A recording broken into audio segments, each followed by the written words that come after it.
সূর্য যখন উঠে, সূর্যটা আল্লাহ কুদরতি ভাবে আল্লাহ গুহার মুখ দিয়া প্রবেশ করায়। ওয়া তারাশ শামসা ইযা طلعت تزاور عن كهفهم ذات اليمين وإذا غربت تقرضهم ذات الشمال।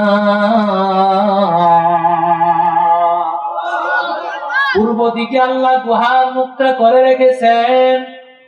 সূর্য যখন উঠে, সূর্যটা গুহার মুখ দিয়ে প্রবেশ করে, আবার সূর্যটা যখন ডুবে যায়, আল্লাহ তাআলা সূর্যটাকে আবার গুহার মুখে ঢুকায় দেন। আল্লাহ তাআলা ডাক দিয়া বলে, বান্দা, সূর্য উঠার সময়, সূর্য আবার ডুবার সময়, এই দুইটা টাইমের সূর্যটা বড় ভিটামিন আছে। আমি আল্লাহ তাআলা কুদরতি ভাবে দুই ভিটামিন ওয়ালা সূর্য আমি আল্লাহ গুহার মধ্যে ঢুকায় দিয়েছি। এর নাম হলো রব। এর নাম কি? আরো জোরে বলেন, আলহামদুলিল্লাহি রাব্বিল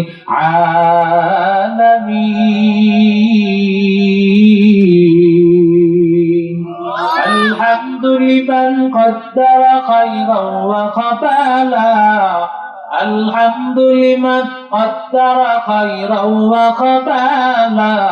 والشكر لمن صور حسنا وجمالا والشكر لمن صور حسنا وجمالا فرد صمد عن صفات الخلق بريء فرد صمد عن صفات الخلق بريء رب نزلي خلق الخلق كمالا رب نزلي خلق الخلق كمالا لا زدت ولا مت ولا حتى لمولا لا زدت ولا مت ولا حتى لمولا الآن كما كان ولم يلق زوالا الآن كما كان ولم يلق زوالا প্রশংসা কার করব? আর আসতে বলেন, এরা নবীর আশিক উম্মতের দল। আল্লাহ তাআলা সূর্য দুই টাইম আল্লাহ তাআলা গুহার মধ্যে প্রবেশ করে দেন। এরে আল্লাহর গোলাম 309 বছর পার হয়ে যাওয়ার পর আল্লাহ তাআলা কুদরতি ভাবে একজন একজন করে সবার ঘুম ভাঙ্গিয়া দিল। ঘুম ভাঙ্গিয়া যাওয়ার পর একজন ডাক দিয়া বলে, ক্বালা কাইলুম মিনহুম কাম লাবিস্তা। একজন ডাক দিয়া কয়, কিরে কতদিন ঘুমাইছো? قالوا لبسنا يوما أو بعض يوم। আল্লাহ বান্দা যুবক ডাক দিয়া কয়, একদিন বা আধা দিন ঘুমাইছি। কয়দিন ঘুমাইছি? অথচ ঘুমাইছে কয়দিন? হ্যাঁ, মনোযোগ আছে না নাই? আরো জোরে কর না, ঘরের মধ্যে মনোযোগ। হ্যাঁ, কয় বছর ঘুমাইছে? আরো জোরে বলে, 309 বছর ঘুমায়া কয়দিন? একদিন বা আধা দিন। কারণ কি জানেন?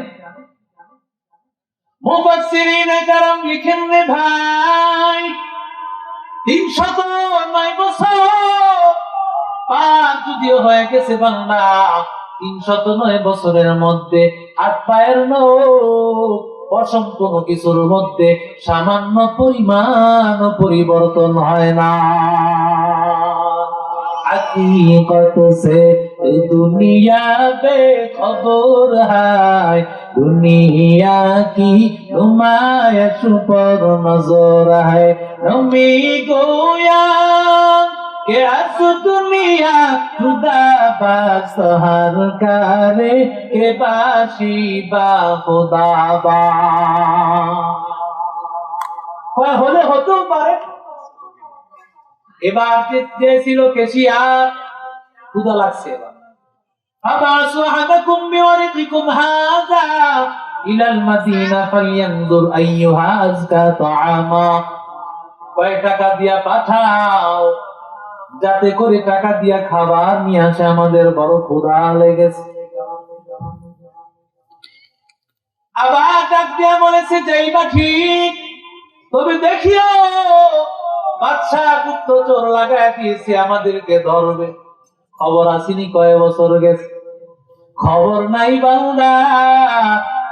কয় টাকা দিয়া দে, আর তাকে খবরদার জানায় দাও, ওয়ালিয়াতালাত্ত ওয়ালা ইউশইরান্না বিকুম আহাদা। এইভাবে যেন খুব খবর দৃষ্টিতে তাকায়। ওয়ালিয়াতালাত্তের ব্যাখ্যা মুফাসসিরিনে কেরাম বলেন, এই যে ডান দিক বাম দিক চোখ আড়াল করে দেখবে কেউ দেখে ফেললো কিনা। কারণ বাদশা তাদেরকে বুঝতেছে, কিন্তু এই যুবকগুলোর খবর নাই, ওই বাদশাও নাই, দুনিয়া সব পরিবর্তন হয়ে গেছে। এক যুবক আল্লাহর বান্দা বের হয়েছে খাবার কেনার জন্য। এবার গাইবান্ধা বরাত বাড়িতে আসিয়া দেখে ওই আগের আম গাছটা তো নাই। ওই কিরে আম গাছটা গেল কই? কয় বছর হয়েছে আসেনি আম গাছের অস্তিত্ব। এদিক দিয়ে একটা কাঁঠাল গাছ ছিল, কাঁঠাল গাছটা কোথায়? রাস্তাঘাটে তো পরিবর্তন, একদিনের মধ্যে বুঝি বাদশা এত পরিবর্তন ঘটায় ফেলছে। ব্যাপার কি? দোকানগুলো দেখে বড় বড় দোকান, এত বড় বড় দোকান, আমাদের সময় তো এত বড় বড় দোকান ছিল না। ব্যাপার কি? বাদশা বুঝি এত পরিবর্তন ঘটায় ফেলছে। এবার এক দোকানের মধ্যে যাওয়ার পর খাবার চাইল আল্লাহর বান্দা যুবক। যুবক খাবার চাওয়ার পর এবার যখন পয়সাটা বের করে দিস, পয়সাটা বের করে যাওয়ার পর দোকানদার পয়সার দিকে একবার তাকায়, আরেকবার কাস্টমারের দিকে তাকায়, একবার টাকার দিকে তাকায়, আরেকবার কাস্টমারের দিকে তাকায়। কয় কি নিয়ে আসছো এটা? এসে রাগ হয়ে, ব্যাপার কি? এটা কি কোনো অচল টাকা নাকি? আমি কি কোনো অচল টাকা নিয়ে আসছি নাকি? ওই বান্দা ব্যবসায়ী কিতাবের মধ্যে আসছে, তাফসীরের কিতাবে, সে আরেকজনকে দিয়েছে। আরেক দোকানদার তার কাছে দেওয়ার পরও সেও একবার টাকা, আরেকবার ওই যুবকের দিকে তাকায়, একবার টাকার দিকে তাকায়, আরেকবার ওই আল্লাহর বান্দা যুবকের দিকে তাকায়। এইভাবে কয়েকজন ব্যবসায়ীর কত যখন হাত বদল হইল, এবার ব্যবসায়ীদের মধ্যে একজন বলে, এই লোকটা হয়তো কোনো গুপ্তচর, গুপ্তধনের সন্ধান পেয়েছে, বাদশাকে গিয়ে খবর জানাও। বাদশা যখন আসিয়া হাজির, এটা কোন বাদশা? কয় তুমি কে? আমি বাদশা। কয় তুমি আবার কোন বাদশা? আমাদের বাদশা, বাদশা দিতিয়ানুস। তুমি আবার কোন বাদশা? টাকার দিকে টাকা দেখে একদিন আর 2 দিনের টাকা না, 309 বছর আগের টাকা এটা। 309 বছর পার হয়ে গেছে গোলাম।